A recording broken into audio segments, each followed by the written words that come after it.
शुरुआत बड़ी खबर से। दिल्ली के बेगमपुर में जय माता दी और भारत माता की जय को लेकर हुई मारपीट के मामले में अब नया मोड़ आ गया है।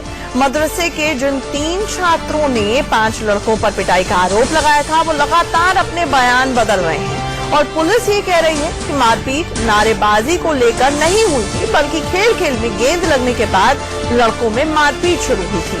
ये मामला 26 मार्च का है। मदरसे में पढ़ने वाले दिलकश, अजमल और नईम नाम के 3 छात्रों की बुरी तरह से पिटाई हुई थी। पिटाई में दिलकश का हाथ भी टूट गया था।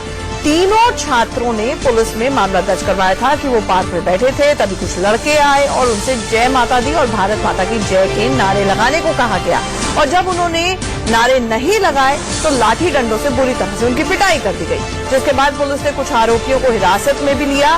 मगर अब पीड़ित छात्र अपना बयान बदल रहे हैं और पुलिस ये कह रही है कि मारपीट नारेबाजी को लेकर नहीं हुई थी, बल्कि खेल खेल में गेंद लगने की वजह से मारपीट हुई थी और पीड़ित लड़के आरोपियों को अच्छी तरह से जानते भी थे, जो अब सुलह की बात कर रहे हैं।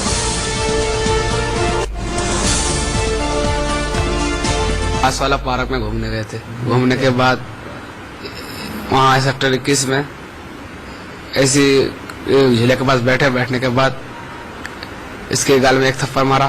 थप्पड़ मारने के बाद फिर जय माता दी जय भारत बोलने के कहा। हम लोग नहीं बोलने का मौका ही नहीं दिया, फिर मारना शुरू कर दिया।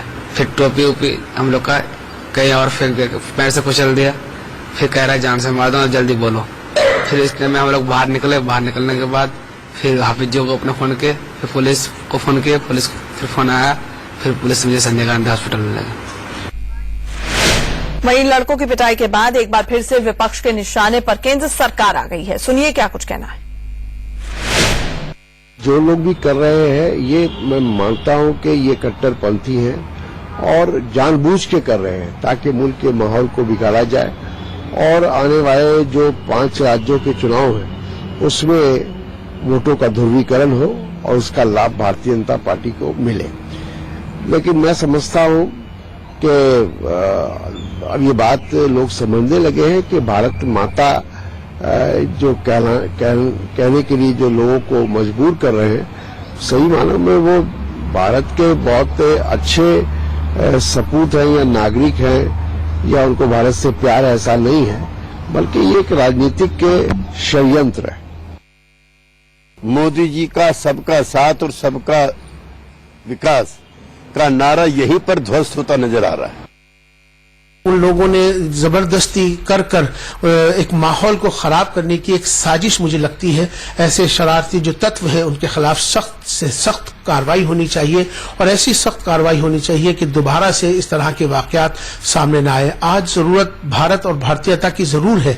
तमाम हिंदुस्तान के मुसलमानों से, तमाम इमामों से और तमाम मदरसों के लोगों से मैं अपील करना चाहता हूं कि ऐसा माहौल और इस तरह की चीजों के लिए नजरअंदाज करें और अगर ऐसे लोग ऐसी चीजें हों तो उनके खिलाफ अपनी आवाज को जरूर बुलंद करें, मगर शांति के साथ।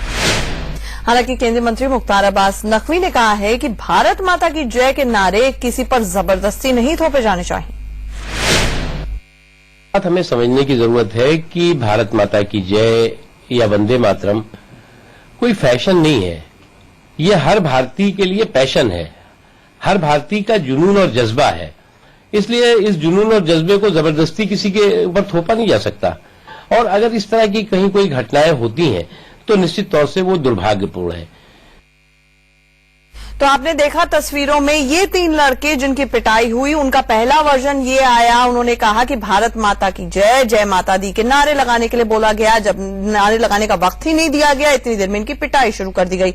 मामला पुलिस में गया, लेकिन अब आ रही है ये बात सामने कि ये लड़के लगातार अपना बयान बदल रहे हैं और जो बात शुरू हुई वो दरअसल गेंद लगने को लेकर खेल खेल में शुरू हुई थी और बात इतनी बढ़ गई। अब बड़ा सवाल ये है कि इन लड़कों पर दबाव बनाया जा रहा है या फिर इस पूरे के पूरे वाकये को सांप्रदायिक रंग देने की कोशिश हो रही है।